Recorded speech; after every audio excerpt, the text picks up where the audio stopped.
بسم الله الرحمن الرحيم.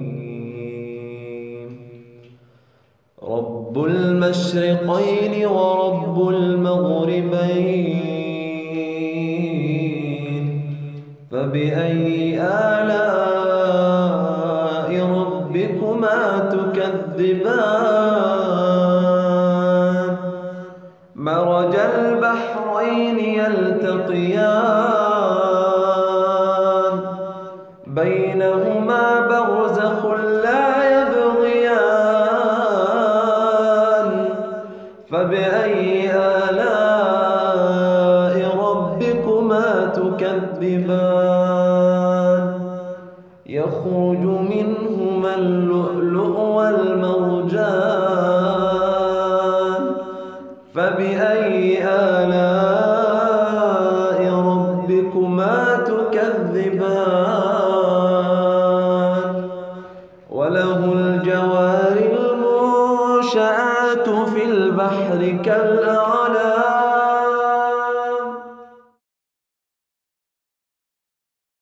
أعوذ بالله من الشيطان الرجيم. بسم الله الرحمن الرحيم.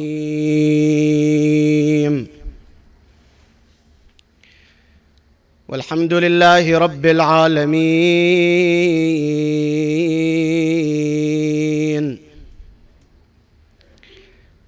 والصلاة والسلام على أشرف الأنبياء وأكرم المرسلين،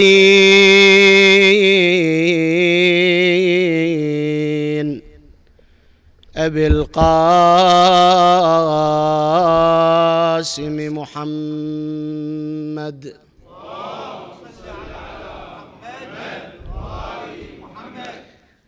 واللعنة الدائمة على أعدائهم أجمعين من اليوم إلى قيام يوم الدين. صلى الله عليك يا مولاي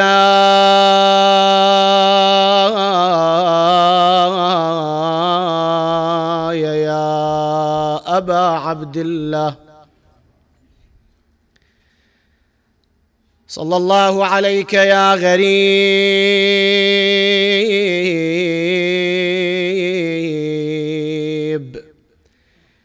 ويا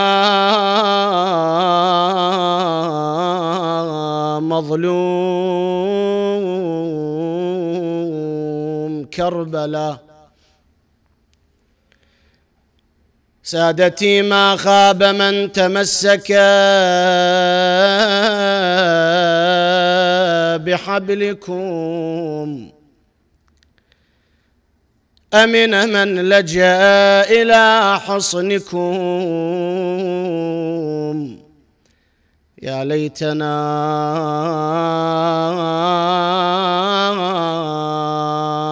كنا معكم فنفوز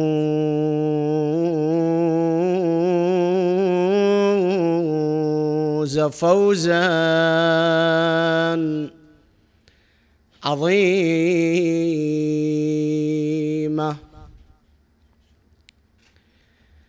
يا من يلوم على البكاء عيوني، يا من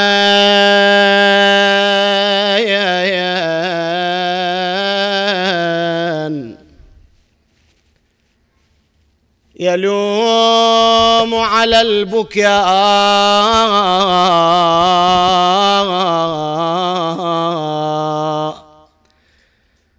عيوني، دعها تخفف لوعتي وشجوني،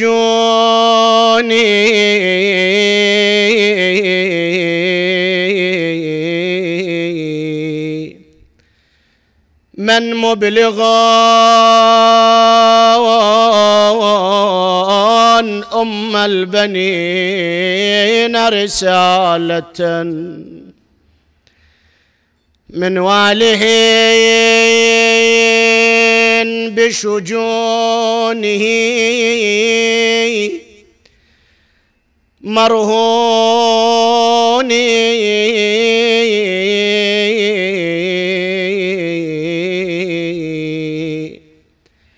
لا تسأل الركبان عن أبنائها في لوعة لفراقهم وحنين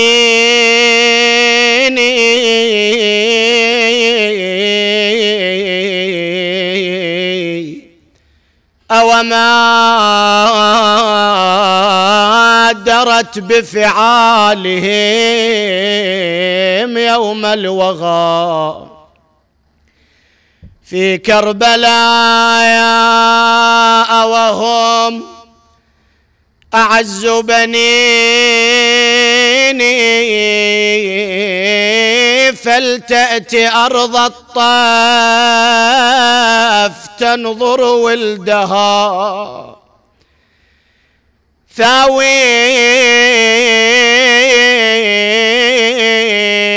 بين مقطع وطعين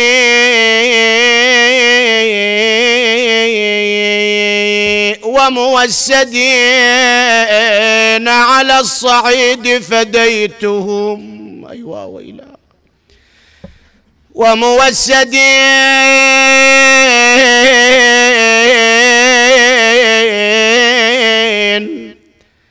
على الصعيد فديتهم صرعى بلا غسل ولا تكفيني. هذا الشطر صعب يا مؤمن يا غيور.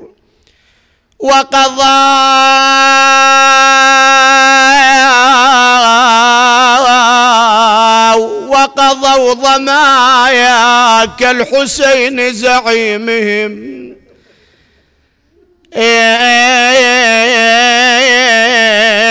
ما بللوا أحشاءهم بمعين مارد عقب شبان هذا العمر. قالت مارد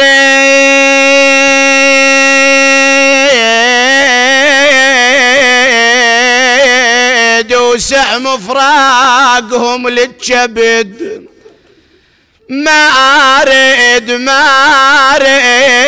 اقرأ وياي قفوا وياي ها مارد ليش حسين ويا الضعن مارد وكواكب أربعة مقدمة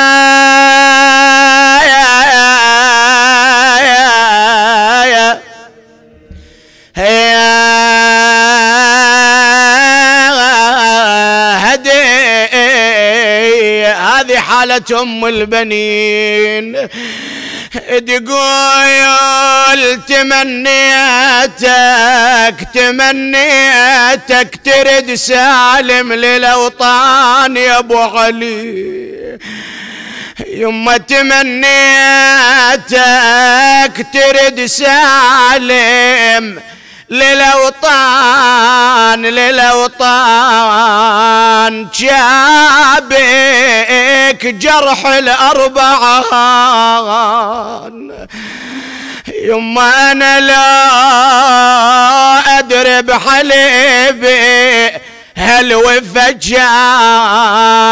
بعد ربيت لك يا حسين خوان. قالت ولا جاء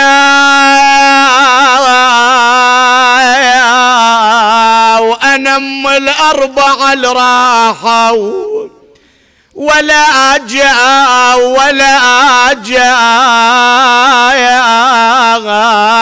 وعليهم أرض ما تلمني، ولا جاء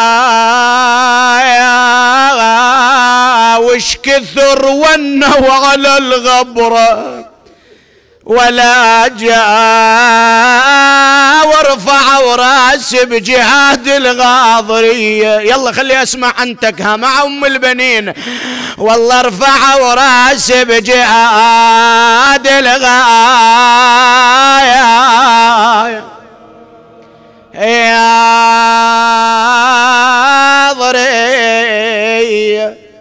لا حول ولا قوة إلا بالله. إنا لله وإنا إليه راجعون. وسيعلم الذين ظلموا أي منقلب ينقلبون، والعاقبة للمتقين. قال مولانا تعالى في محكم كتابه الكريم: بسم الله الرحمن الرحيم: ولا تحسبن الذين قتلوا في سبيل الله أمواتا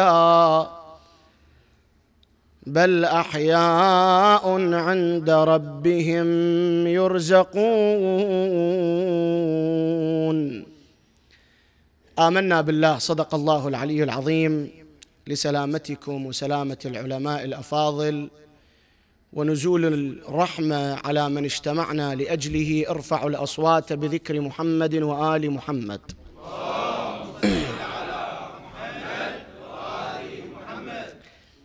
هذه الآية الكريمة كما هو واضح في دلالتها أن جملة من الناس كتبت لهم الحياة الأبدية وهم أحياء عند صاحب الحياة وهو الله تبارك وتعالى،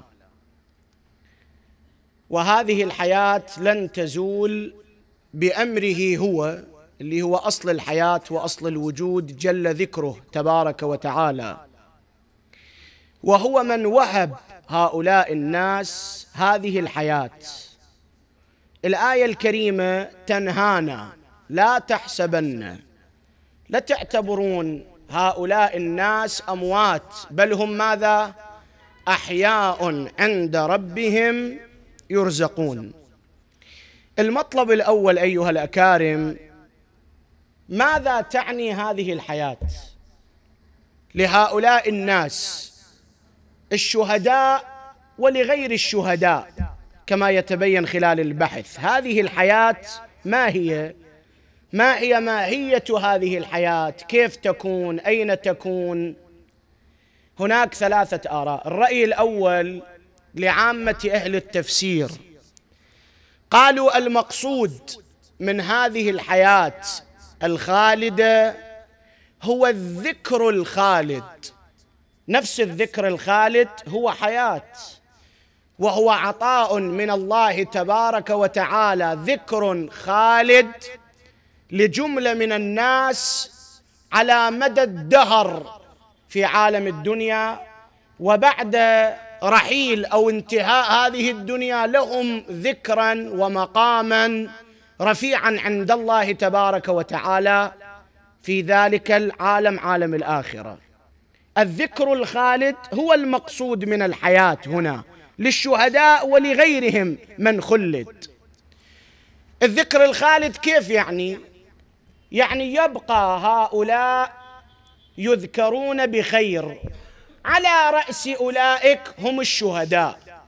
الشهيد الذي قدم نفسه من أجل حفظ الدماء، بذل دماء من أجل حفظ الدماء والأعراض والمقدسات، هذا الشهيد على رأس أولئك الذين خلدوا وجعلت لهم هذه الحياة، اللي الرأي الأول يقول الذكر الخالد، لهم ذكر خالد. الشهيد مقدر ومحترم، هذا المضحي مقدر. طبعا هذا التقدير مو فقط في أمتنا الإسلامية أبدا، كل الأمم تحترم الشهداء، باعتباراتهم هم من ضحى وبذل من أجل مبدأ فكر. هسه بغض النظر أنه هذا حق باطل صحيح فاسد، لكن هذا الذي قدم نفسه وبذل محترم عندهم.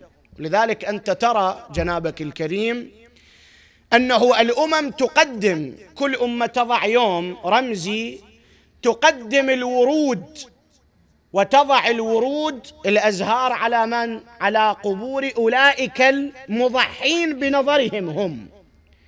فهذا نوع من التخليد بالذكر. المسلمون من الأمم، وأمة الإسلام بعد أمة إلها اتصال بالسماء، واتصالها اتصال وثيق، اتصال ما عرض للتحريف، اتصال لو صح التعبير أصيل، من خلال النبي صلى الله عليه وآله، ومن خلال أهل البيت، ومن خلال العلماء اللي هم أبقوا هذه السلسلة وهذا الاتصال بالسماء.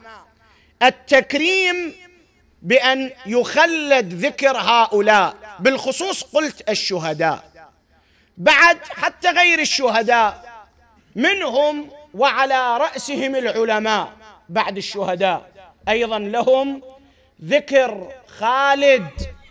إلى الآن إحنا في حوزاتنا العلمية، أصحاب السماحة لا يخفى عليهم ذلك، إلى الآن في حوزاتنا العلمية نتدارس نتذاكر آراء فقهاء علماء قبل عاشوا ونظروا وأعطوا وبذلوا قبل مئات السنين. الشيخ المفيد، الشيخ الطوسي وغيره من العلماء رحمة الله عليهما وعلى جميع علمائنا العاملين، وحفظ الباقين العاملين. هذا تخليد. العلماء يكتب كتاب حق هدى منار ينير الطريق لطلاب الحقيقة، للمتفقهين للمتعلمين. هذا تخليد، ذكر خالد. بعد خدام الحسين، هذا خادم الحسين سبحان الله، الله يجعل له ماذا؟ ذكرا خالدا. طبعا هذه خدمة المولى أبي عبد الله روحي له الفداء، اللي احنا كل ما عندنا هو منه، من الحسين سلام الله عليه، والحسين كل ما عنده هو من وين؟ من الله، وعطاء الله تبارك وتعالى غير متناهي غير محدود. هذه الخدمة هم تختلف. أكو واحد من الناس يخدم الحسين وله ذكر خالد بمستوى ما قدم من خدمة، خدمته هي البذل والعطاء، البذل والعطاء من أجل الحسين. عجيب هذه الروايات أيها الأكارم.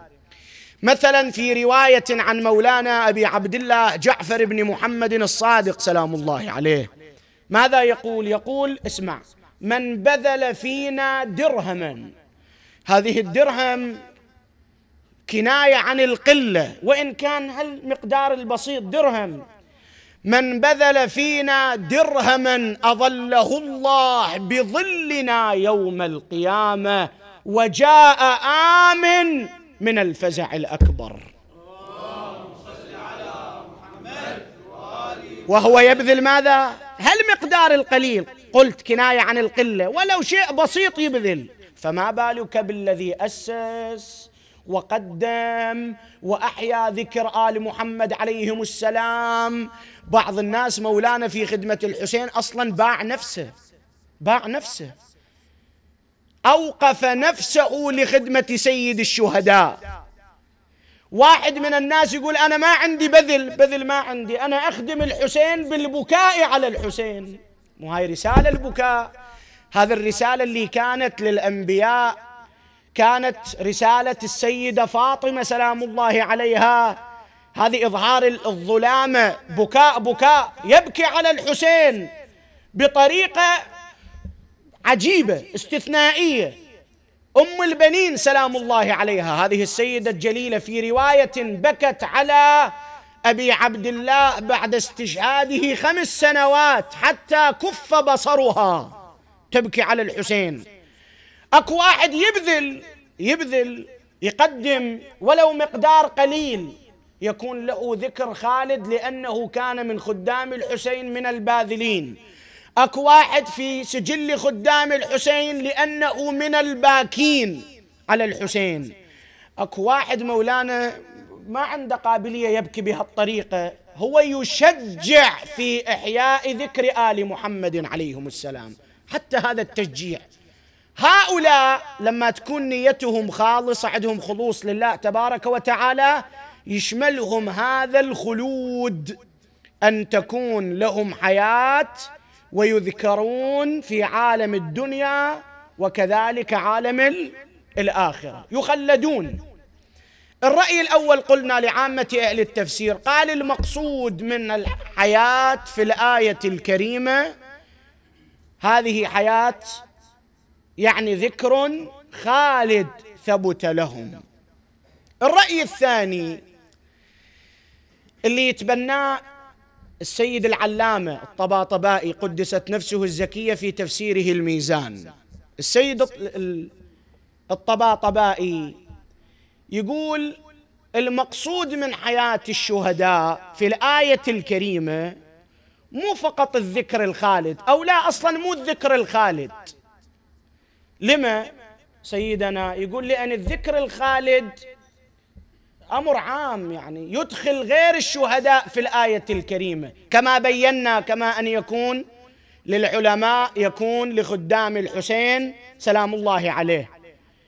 الآية الكريمة تحدثت عن فئة خاصة وهم الشهداء، وقالت أن لهم ذكر خالد.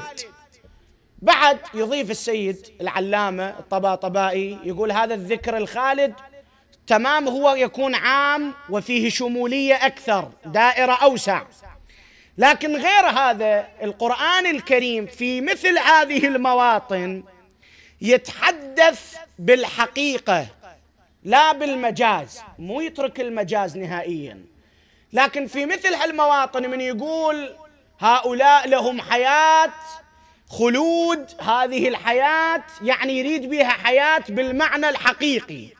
الحياة بالمعنى الحقيقي شنو؟ الوجود، غير حي يعني موجود. الذكر الخالد مو معنى حقيقي، معنى شنو؟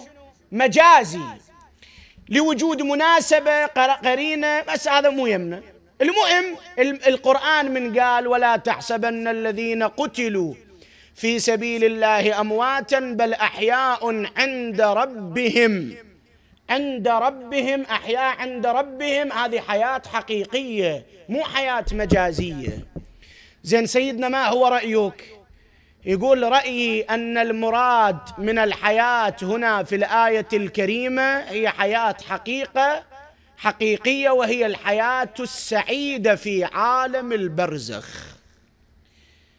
يعني هذا الشهيد من ينزلون في قبره كما في مضامين الروايات، هذا لما ينزل على روضة من رياض الجنة.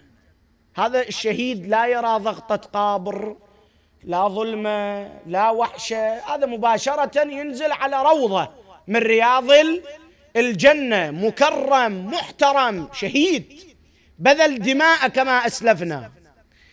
في الروايات أصلا قبل أن يدفن هذا الشهيد لما يسقط رأسه على الأرض لا يسقط في الحقيقة على الأرض، وإنما يسقط في حجور حور العين. أول قطرة تحرق من دم هذا المضحي الشهيد، أول قطرة من دمه تسقط على الأرض، غفر الله له جميع ذنوبه ما تقدم وتأخر، بل أكثر من ذلك. هذا الشهيد أول خطوة يخطوها من عتبة باب داره، أول خطوة الله يغفر له كل ذنوبه ما تقدم وما تأخر. هسه ممكن واحد يصير في ذهنه حتى ذنوب اللي بينه وبين الناس الله بعد هو اللي يتولى أمره، هذا مو شأني وشأن غيري، الله يتولى، لعله الله تبارك وتعالى إكراما لتضحيته الله يسد عنك. وهذا ممنوع؟ يعني مو ممنوع، هذا مو تكليفي ولا عملي، هذا شأن غيري، شأن الرحمن الرحيم اللي جزاؤه أفضل الجزاء وأحسن الجزاء. هذا الرأي الثاني، قال المقصود من الحياة هو ماذا؟ هذه الحياة الحقيقية في عالم البرزخ، حياة سعيدة في عالم البرزخ. الرأي الثالث يتبناه آية الله العظمى السيد عبد الأعلى السبزواري قدست نفسه في تفسيره المواهب. السيد عبد الأعلى قدست نفسه الزكية أولا من سئله نقول له سيدنا ترتضي الرأي الأول والثاني؟ يقول لا. لما؟ يقول لأن الآية الكريمة تتحدث عن فئة خاصة، والرأي الأول والثاني يدخلان في الآية غير أهلها. الآية تحدثت عن ماذا؟ عن فئة خاصة، الذين قتلوا، فئة خاصة. الرأي الأول ذكر خالد هذا فيه شمولية كما بينا، وحتى الحياة السعيدة في عالم البرزخ هذا أيضا فيه شمولية، راح يدخلنا في الآية غير أهلها. شلون؟ السيد هكذا كأنه يريد، قدست نفسه الطاهرة، أمير المؤمنين عليه السلام يقول القبر صندوق العمل، تمام؟ إما روضة من رياض الجنة، كملوا إياي، وإما شنو؟ حفرة من حفر النار. يعني الحياة السعيدة في البرزخ كما تثبت للشهداء تثبت لغيرهم. يعني الحياة السعيدة شنو؟ ما تثبت لخدام الحسين، ما تثبت للعلماء، ما تثبت لخدام الشريعة بأصنافهم، لا، تثبت كما تثبت للشهداء. هذا العالم لما ينزلون إلى قبره ينزلوا إلى قبره على روضة من رياض الجنة، لا يرى ظلمة ولا يرى وحشة وغير ذلك. كما يكون للشهيد يكون لغيره. زين سيدنا ما هو رأيك؟ قال هذه الحياة التي ذكرت في الآيات الكريمة لهذه الفئة الخاصة حياة مجهولة المعالم. قال أحياء، بس ما بين لنا ماهية هذه الحياة، كيف تكون هذه الحياة، لكن الملاحظ أنها نوع من أنواع التكريم لهذه الفئة الخاصة. هذا الأمر الأول اللي في بيان معنى الحياة من الآية الكريمة. المحور الثاني، أنا ما أريد أطيل عليكم بالحديث، لكن هالإشارات وأسألكم الدعاء، والأعزة يوصونا بإطالة الرثاء أنا بالخدمة. المطلب الثاني أيها الأكارم، ماذا تعني كلمة شهيد؟ هذه الكلمة ماذا تعني؟ ممكن أن نقرأ هذه الكلمة بأكثر من قراءة. القراءة الأولى هي اللغوية، شهيد من شهد يشهد شهادة. هذا الشهيد في اللغة كل واحد يقتل دون عرضه، ماله، مبدئه، دون فكره، هذا يعتبر عند أهل اللغة شهيد. أو تكون من الشهادة أنه يشهد على أمر ما أو على قضية ما. هذا المعنى اللغوي، القراءة اللغوية. القراءة الثانية وهي مهمة جدا، الشهيد بالقراءة التنزيلية لو صح التعبير. شنو يعني؟ يعني هناك من ينزل منزلة الشهداء. منو هذا اللي ينزل منزلة الشهيد؟ يعني من نقول ينزل منزلة الشهيد يحصل على مقامات الشهيد. هسه ممكن أكو تفاوت، ما أدري أنا تفاوت ما حجم هذا التفاوت، لكن هو ينزل منزلة الشهداء. وهذا ترى موجود مو فقط في تراثنا، لا، في تراث غيرنا المخالف أيضا. روى الزمخشري في كشافه عن رسول الله صلى الله عليه وآله وسلم، اسمعها في قلبك بقلبك. قال النبي صلى الله عليه وآله: ألا من مات على حب آل محمد مات شهيدا.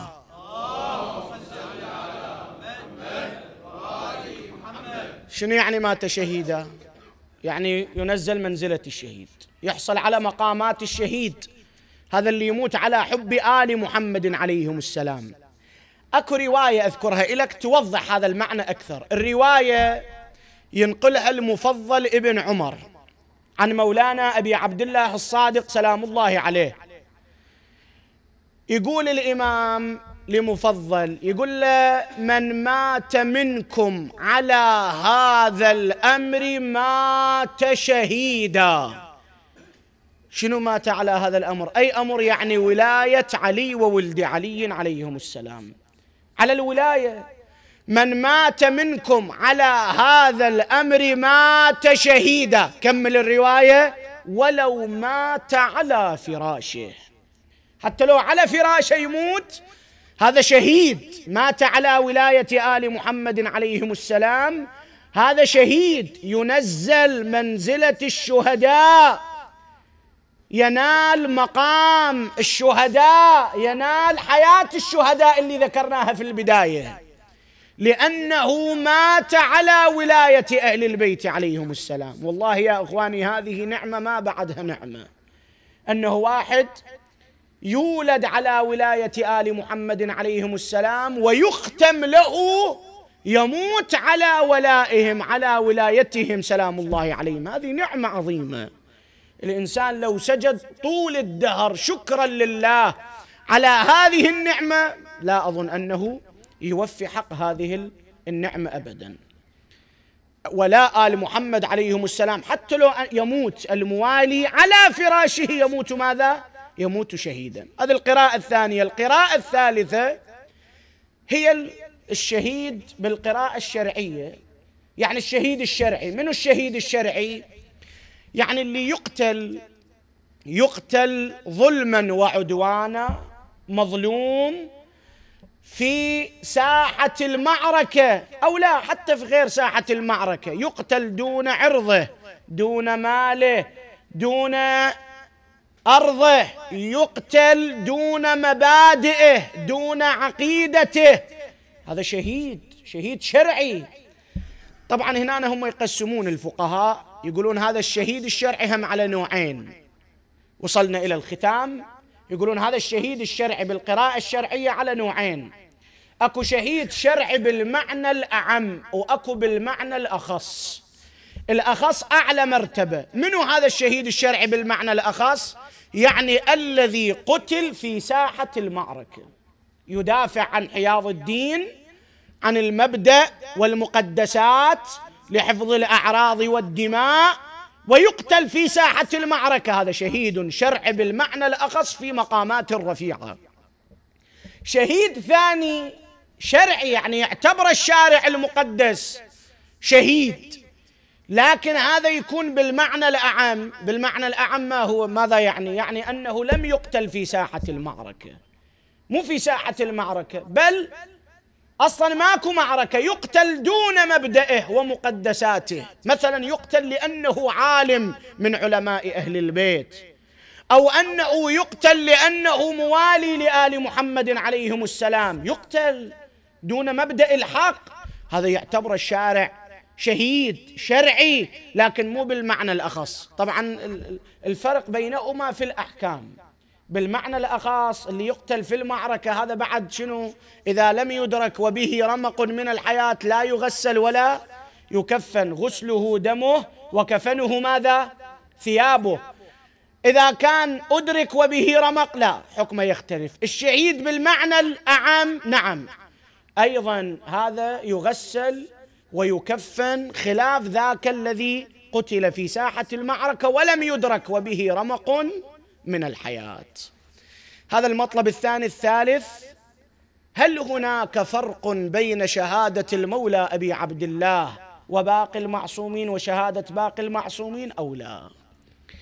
أكو فرق بين شهادة الحسين بأبي وأمي وشهادة الرضا والجواد والهادي سلام الله عليهم لو لا؟ كل المعصومين شهادتهم شهادة واحدة، ماكو فرق. هناك رأيان. الرأي الأول يقول لا، ماكو فرق. شهادة الحسين كشهادة علي، كشهادة الحسن، كشهادة باقي المعصومين، ماكو فرق. الدليل ما هو؟ قال كلهم نور واحد. نور الحسين نفس نور علي، نور علي نفس نور من؟ نور الجواد والرضا والهادي والعسكري، كلهم نور واحد. وهذا يعني أن شهادتهم شهادة ماذا؟ واحدة. الرأي الثاني قال لا. الرأي الثاني يتبناه آية الله العظمى سيد محسن الحكيم قدست نفسه الزكية، يقول لا أكو فرق. شلون ما أكو فرق؟ شهادة الحسين غير شهادة باقي المعصومين، ولأدلة كثيرة من الأدلة تمام أنهم نور واحد، لكن نور واحد لا يعني أن شهادتهم شهادة واحدة، ماكو لازم. شهادة الحسين غير شهادة باقي المعصومين، لأن أصلا المعصوم هو يقول شهادة الحسين تختلف، مثل قول أبي محمد الحسن المجتبى روحي له الفداء، هذا القول المشهور المعروف: لا يوم كيومك يا أبا عبد الله. ماكو يوم مثل يوم الحسين، يعني ماكو شهادة كشهادة الحسين. وهذا المقام فيه الكثير، لكن هذا المقدار يكفي. الأئمة سلام الله عليهم نصبوا العزاء، مآتم العزاء على الحسين، لأن شهادة الحسين تختلف شهادة الحسين تختلف لأمور عديدة، منها أنه قتل ظمآنا مظلوما مكروبا، بل أنه ذبح من القفا بأبي وأمي الحسين سلام الله عليه. لذلك الأئمة كانوا يبكون عليه بكاء مرا. ومن الباكين كما أسلفت منه هذه السيدة الطاهرة الجليلة أم البنين. الله يا أم البنين، كيف تبكي على الحسين؟ دخل ذلك الناعي: يا أهل يثرب لا مقام لكم بها، قتل الحسين فأدمعي مدرار الجسم منه بكربلاء مضرج والرأس منه على القناة. أريدك تقرأ وياي، وبعد لا وقار في مجالسهم، اذرف الدمع مع أم البنين على الحسين في هالمجلس المبارك. والرأس منه على القناة يدار، هرع الناس كل ينادي وإماما وحسينا. ومن الذين وقفوا أمام ذلك الناعي هذه السيدة الجليلة أم البنين، وقفت أمام بشر قالت: يا هذا أخبرني عن الحسين. الله الله، عندك حالة تسمع؟ يقول: أنا عجبت لكلامها، أنا أنعى الحسين وهي تسألني عنه. قلت: هاي أكيد مفجوعة ثكلى. سألتها: من أنت وتسألين عن الحسين؟ تقول: أنا أم البنين، أنا أم البنين الفارقوني، أنا أم البنين الفارقوني، راحوا للعراق وضيعوني. والله بسهام جتالة رماني، أنا وصيتهم ما ظنسوني. شنو الوصية يا أم البنين؟ أنا وصيتهم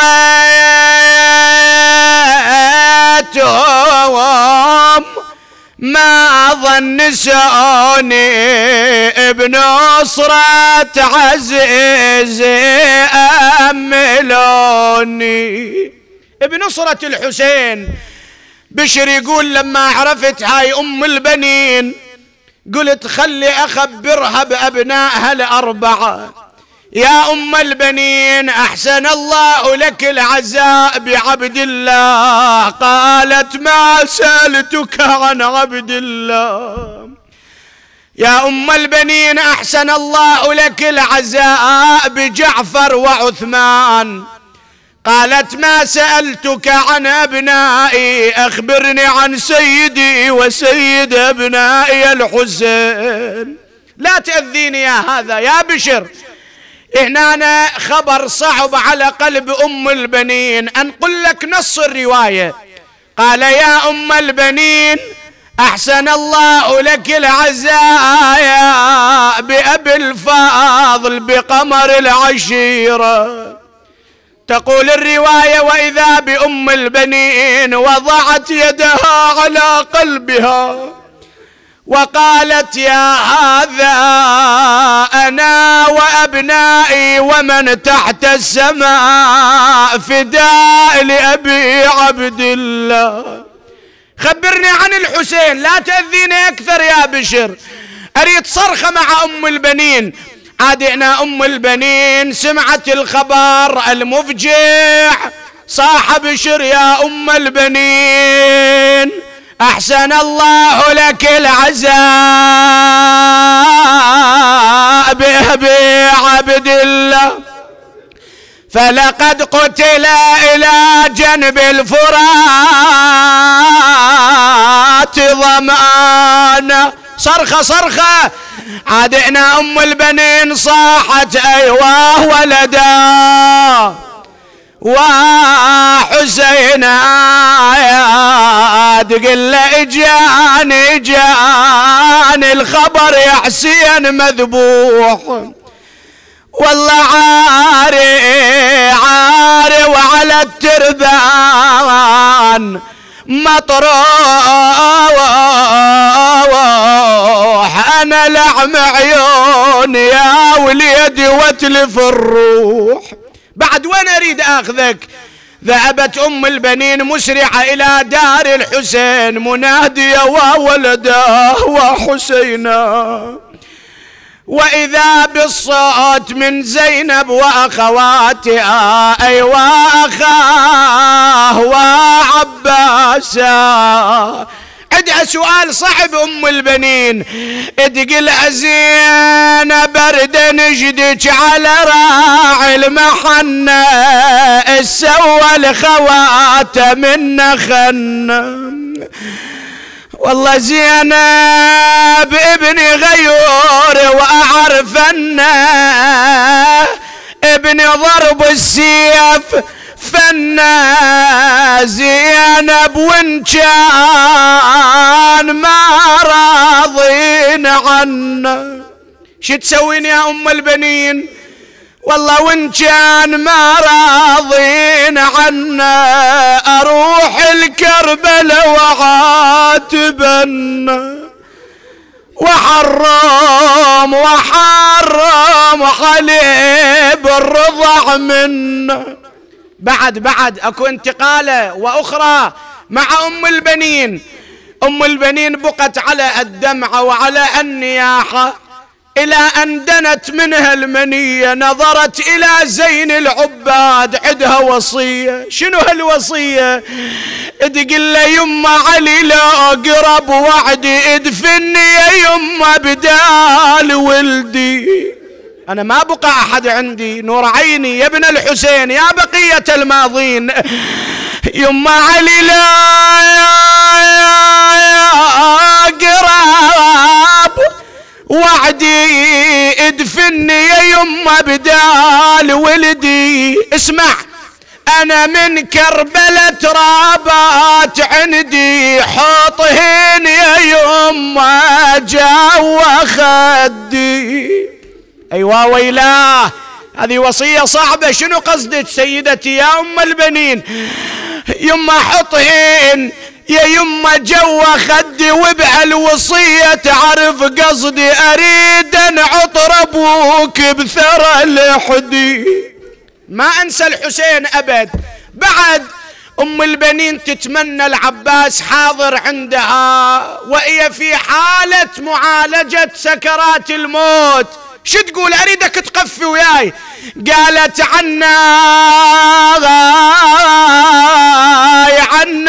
يا طارش بالزكية عليك.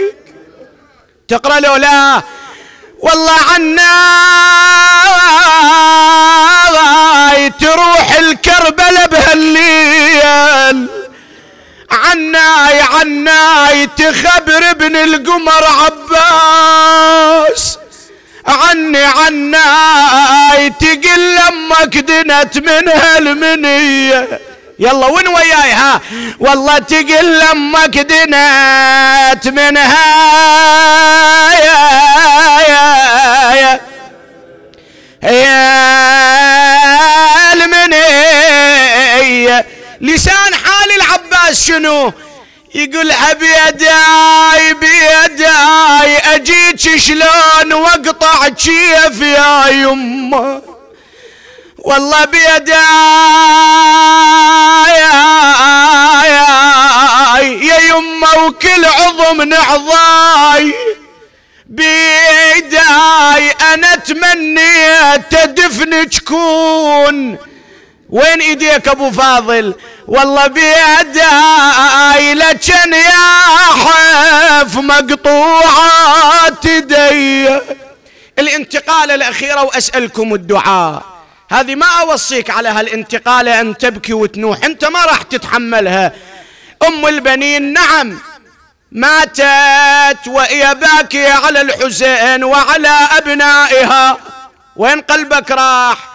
لكن ما يهون الخاطب أن أم البنين شيعت في المدينة تشييعا مهيبا، لكن حر قلبي لمن دفنت ليلا لا نهارا. تتحمل؟ ودفنت سرا سرا لا جهارا، ولأي الأمور تدفن ليلا بضعة المصطفى ويعفى ثرى. لا حول ولا قوة إلا بالله.